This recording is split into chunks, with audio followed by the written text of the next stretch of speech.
Bonjour. Le tutoriel d'aujourd'hui a pour thème les masques de luminosité en utilisant une technique un peu particulière dans Photoshop.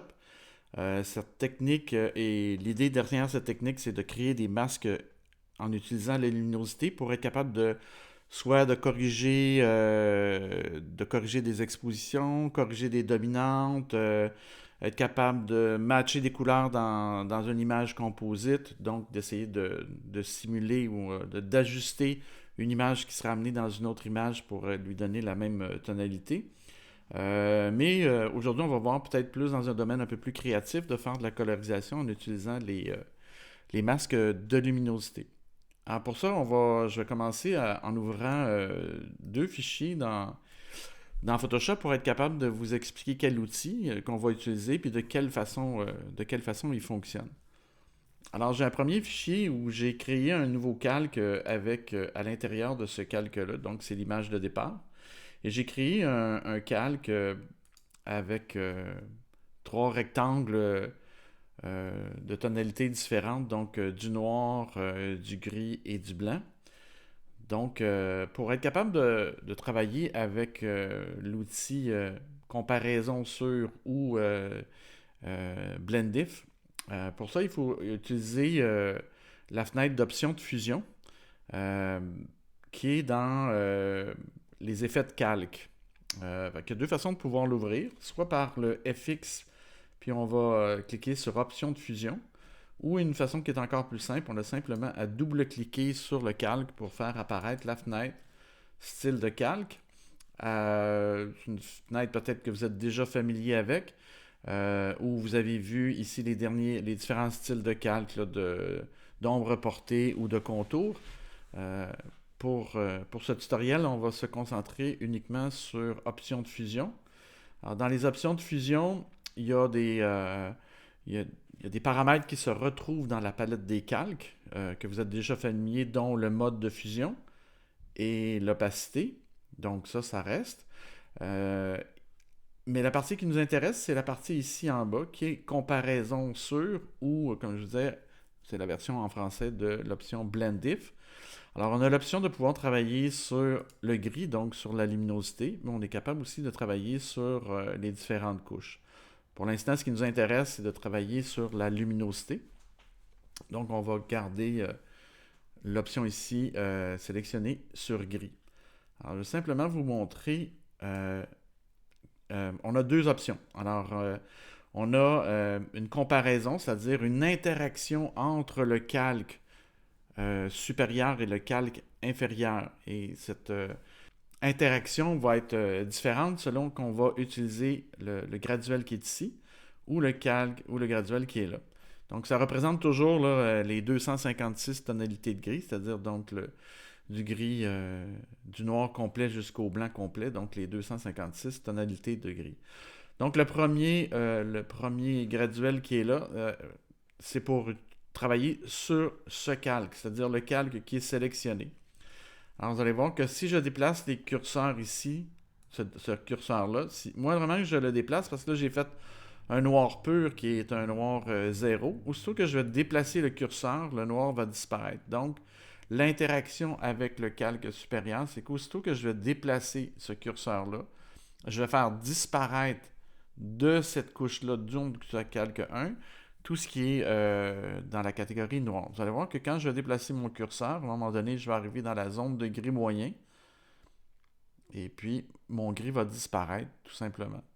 Et puis, si je me déplace jusqu'au fond, ben, il va rester le blanc parce que le blanc, il est à 255, donc je ne peux pas l'effacer parce que c'est un blanc pur. Fait que je vais revenir de l'autre côté, donc je vais réapparaître.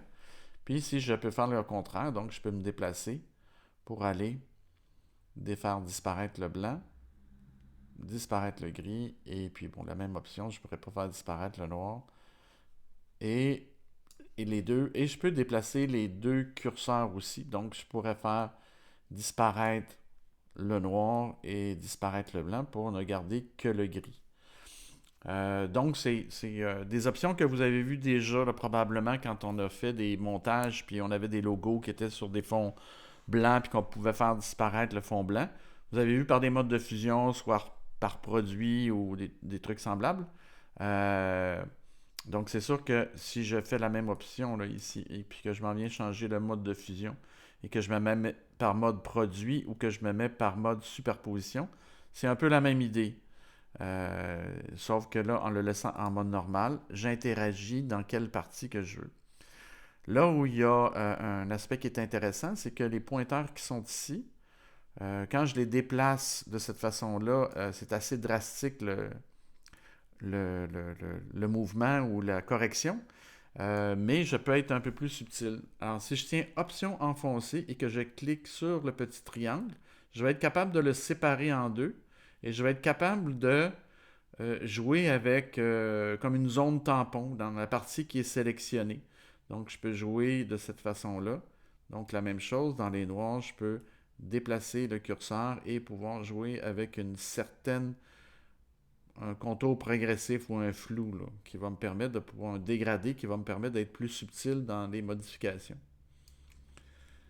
Donc, ça c'est la partie quand on va travailler sur ce calque-là. Dans notre tutoriel, c'est pas de cette façon-là qu'on va travailler parce que ce qu'on veut faire, c'est qu'on veut influencer le calque supérieur avec le calque inférieur. Ça veut dire qu'on veut avoir une interaction qui va être plus subtile. Alors, je vais simplement aller à une autre image, puis je vais vous montrer la différence maintenant quand on va travailler avec le curseur supérieur. Alors, j'ai un calque d'arrière-plan avec un dégradé qui va du noir pur au blanc pur. Et j'ai rajouté un calque de couleur unie, rouge par-dessus. Pour l'instant, c'est un calque en mode normal, opacité 100%, donc c'est sûr que mon calque d'arrière-plan est complètement disparu. On va faire la même action, on va aller double-cliquer sur la fenêtre pour faire apparaître la fenêtre style de calque. Mais cette fois-là, on va plutôt travailler sur les curseurs de calque du dessous. Alors vous allez voir qu'il va y avoir une action qui est complètement différente. Alors je vais simplement déplacer mon curseur ici. Et là, ce que c'est en train de faire, c'est que je suis en train de limiter dans quelle zone mon rouge va influencer l'image qui est en dessous. Vous avez vu que si je déplace ce curseur-là, je suis en train d'isoler l'action du calque supérieur vers les hautes lumières de mon arrière-plan. Si je fais la même chose, c'est que je me déplace avec le curseur du côté du blanc. Si je me déplace vers la gauche, vers les noirs, je vais limiter l'action de ce calque de couleur-là dans une zone où simplement les couleurs foncées. Donc là, vous avez vu que, un peu comme j'ai fait précédemment, c'est assez intense comme changement, là, c'est assez drastique. Bien entendu, on peut le faire de façon plus subtile. Donc, si on tient Option enfoncée encore et qu'on clique sur le petit triangle, là, vous allez voir que la gradation va se faire de façon beaucoup plus subtile. Donc, si je me déplace complètement à l'extérieur, c'est-à-dire vers la droite, je vais avoir mes hautes lumières qui sont sélectionnées, mais avec une gradation où j'ai encore un peu les tons moyens, mais pas du tout les tons sombres. Je peux faire la même chose, je vais revenir de l'autre côté. Si je le fais avec la partie du curseur du côté des blancs et que je me déplace avec mon curseur, je vais pouvoir déplacer et limiter l'action de mon calque supérieur dans la partie dans les zones d'ombre de mon image. Donc, si je vais complètement au bout, donc le rouge n'a plus du tout effet dans les hautes lumières, un peu dans les tons moyens et à 100% dans les tons sombres. Et puis, si je refais le contraire, je reviens. Et si je vais avoir uniquement les tons moyens, je vais déplacer, je vais revenir avec les curseurs au point d'origine. Donc, on va revenir comme ça. Je déplace mon curseur, donc je tiens Option et je déplace le curseur complètement vers la droite. Et la même chose avec les blancs, donc Option et je les déplace vers la gauche. Maintenant, je vais être capable de limiter dans les zones de ton moyen l'action du calque supérieur versus le calque inférieur, dans ce cas-ci, le cas d'arrière-plan.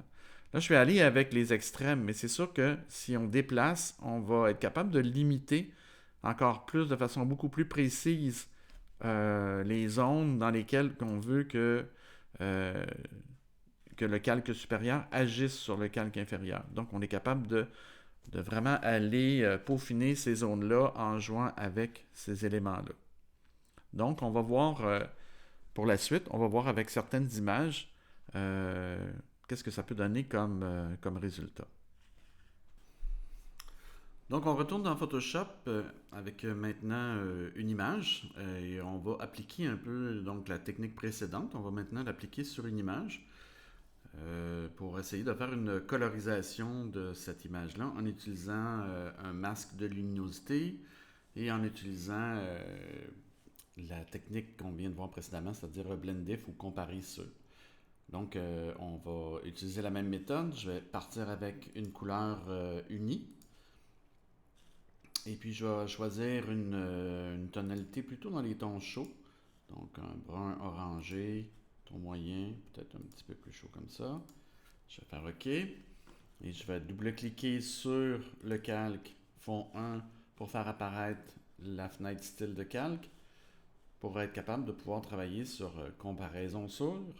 Donc, comme je veux uniquement travailler sur les hautes lumières pour cette partie-là, je vais simplement prendre le curseur du calque du dessous. Je vais tenir Option enfoncé et je vais déplacer mon curseur pour limiter l'action complètement ou uniquement aux hautes lumières. Donc, présentement, l'effet est peut-être un peu intense.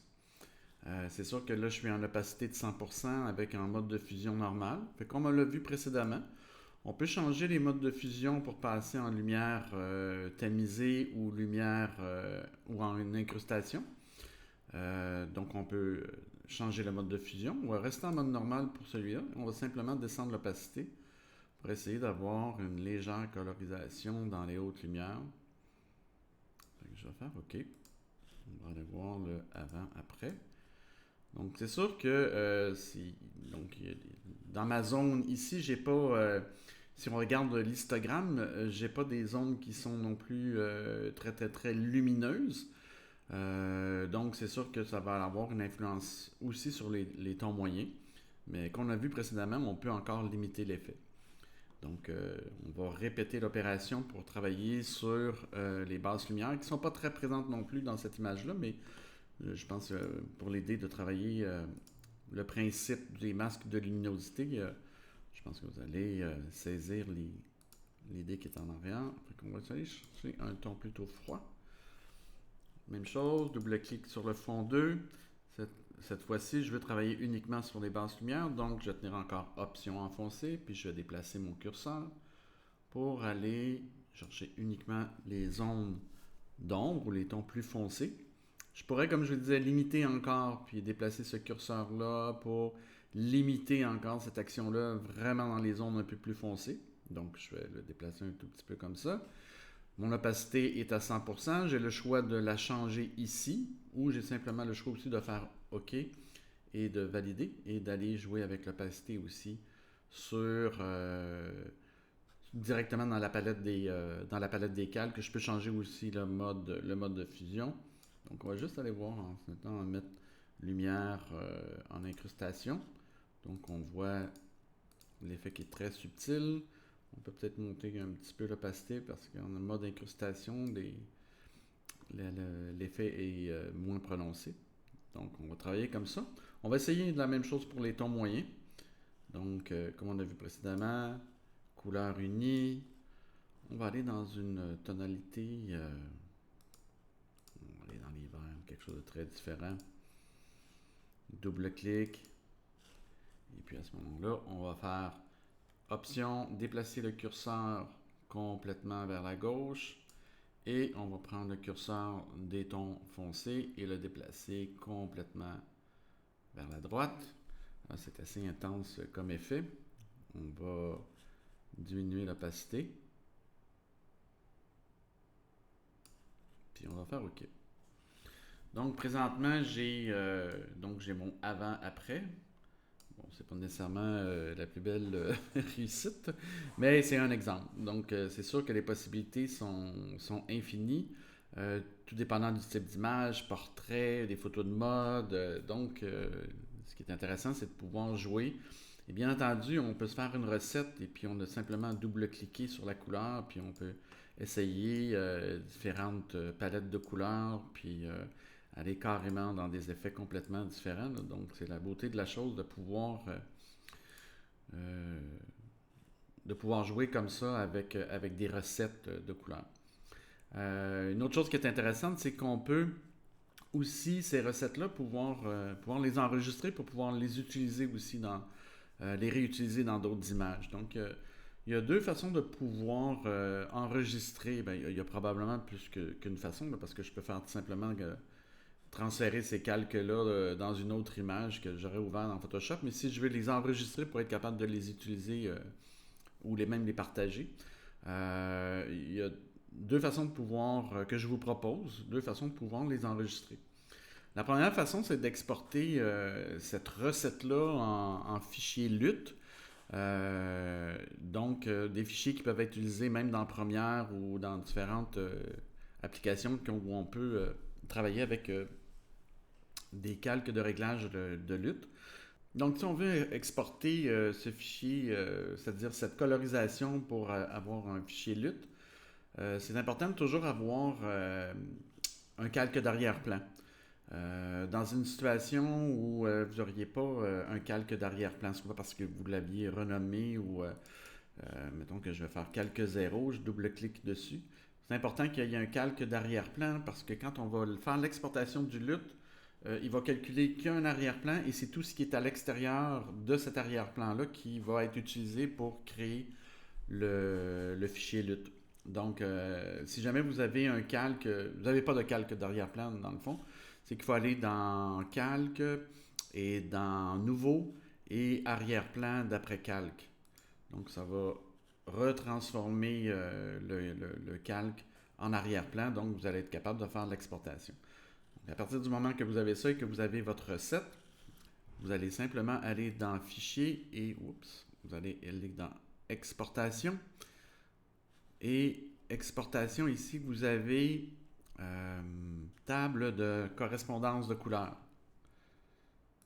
Alors, si je vais faire table de correspondance de couleurs, on va vous demander de le renommer. Alors, je vais l'appeler Voyage. Ici, vous allez avoir une qualité. Par défaut, là, je crois que c'est à 32 qui est... c'est moyenne. Oui, par défaut, c'est probablement 32 qui va apparaître. Il faut sélectionner élevé pour avoir 64. Par défaut, ça se peut que tous les options ici soient cochées. Ce qui nous intéresse, c'est tous des formats de fichiers, des fichiers LUT. Mais ce qui nous intéresse, c'est surtout celui-là. Donc, on va cocher uniquement cube. C'est le format qu'on va être capable d'utiliser dans Photoshop et dans Premiere. Donc, on va faire OK. Il va me demander encore de le renommer, fait que je vais lui donner le même nom. Je vais l'appeler Voyage. LUT, je vais l'enregistrer sur le bureau. Et je vais faire enregistrer. OK. Avec là maintenant, j'ai mon fichier LUT qui a été qui est maintenant sur mon bureau. Donc si je vais voir dans mon Finder, puis que je m'en vais sur mon bureau, j'ai maintenant un dossier qui s'appelle Voyage et .cube, donc qui est un format de fichier LUT. Alors, on va voir comment on peut l'utiliser. Alors, je vais simplement enlever, effacer ces calques-là. Je vais revenir à l'image d'origine. Et puis, on va aller rechercher le fichier qu'on vient de créer. Alors, pouvoir utiliser, on va travailler avec un calque de réglage. Depuis version récente, maintenant, dans les calques de réglage, on a ici un nouveau calque de réglage qui s'appelle correspondance de couleurs. Alors, on va cliquer sur ça pour être capable d'activer un nouveau calque de réglage qui s'appelle correspondance de couleurs. Et puis, ici, par défaut, ça va être les fichiers 3D LUT qui vont être affichés. Il y en a déjà qui sont fournis par Photoshop. C'est des fichiers qui sont comme des simulations de films qui étaient utilisés au cinéma. Il y a aussi des effets un peu cinématographiques, là, parce qu'au départ, les fichiers LUT viennent du monde du cinéma. Donc, il y en a déjà qui sont sélectionnés. Donc, vous pouvez les utiliser. Il y en a plein de disponibles aussi sur Internet si vous voulez. Mais comme il n'apparaît pas ici, notre fichier, il faut aller le charger. Donc, il faut aller cliquer ici et il va me permettre de pouvoir aller chercher sur le bureau mon fichier qui est cube et que je vais ouvrir. Et là, maintenant, je vais avoir la même recette ou le même effet. C'est sûr que tout dépendant du type d'image qu'on va avoir, notre recette va avoir un effet complètement différent. Mais maintenant, je suis capable d'appliquer avec un calque de correspondance de couleurs, je suis capable d'appliquer cette recette-là. Donc, je vais pouvoir utiliser ce fichier-là euh, pour, euh, euh, pour Premiere et toutes sortes d'applications. Il y a des changements ici que vous pouvez faire. Là, vous pouvez faire des tests, là, mais l'idée, c'est de pouvoir l'utiliser comme ça. L'autre façon de pouvoir enregistrer notre colorisation, si on veut la réutiliser, c'est d'utiliser la bibliothèque que vous avez accès par le Adobe Cloud. Euh, si vous allez dans l'onglet Bibliothèque, vous pouvez enregistrer dans votre bibliothèque plusieurs éléments, des polices, des images. C'est vraiment comme un espace où vous êtes capable de mettre temporairement les projets sur lesquels vous travaillez, puis vous pouvez même enregistrer dans votre bibliothèque des images que vous voulez partager. Donc des projets collaboratifs, vous pourriez aussi les enregistrer.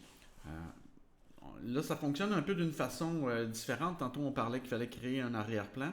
Dans le cas de notre bibliothèque, il va falloir plutôt utiliser un groupe. Donc, ce que je vais faire, c'est que je vais sélectionner mes, euh, mes calques de couleurs unies où j'ai été travaillé sur une sélection par un masque de luminosité. Donc, je vais créer un groupe. Donc, quand ils sont sélectionnés, je vais aller cliquer sur le groupe. Donc, j'ai un groupe 1. Je vais le renommer et puis je vais lui donner le nom, le même nom que tantôt de ma colorisation, là.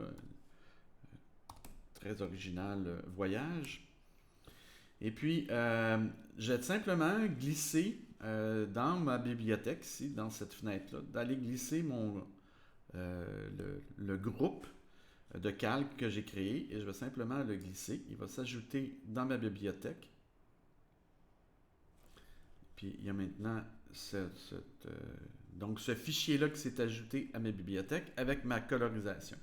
Alors je vais prendre l'exemple de ma même image. Si je mets ça à la poubelle et que je vais revenir sur mon image, comment utiliser le fichier que je viens de créer? C'est que si je le glisse simplement dans l'image ici, il pense que c'est une image, donc il va faire comme un objet dynamique. Ça ne fonctionnera pas. Donc je vais simplement annuler pas la transaction, annuler le transfert. Donc là, ce qu'il faut faire, c'est qu'il faut tenir Option enfoncée. Donc en tenant Option enfoncée et en glissant sur mon image, je vais avoir maintenant le nouveau calque ou le groupe avec exactement la même colorisation que j'ai effectuée. Donc je peux la personnaliser, je peux la modifier. Donc deux façons de pouvoir le faire, c'est soit en exportant un fichier LUT, ou soit de travailler avec la bibliothèque de iCloud pour être capable de travailler avec cette même colo puis l'appliquer sur d'autres images.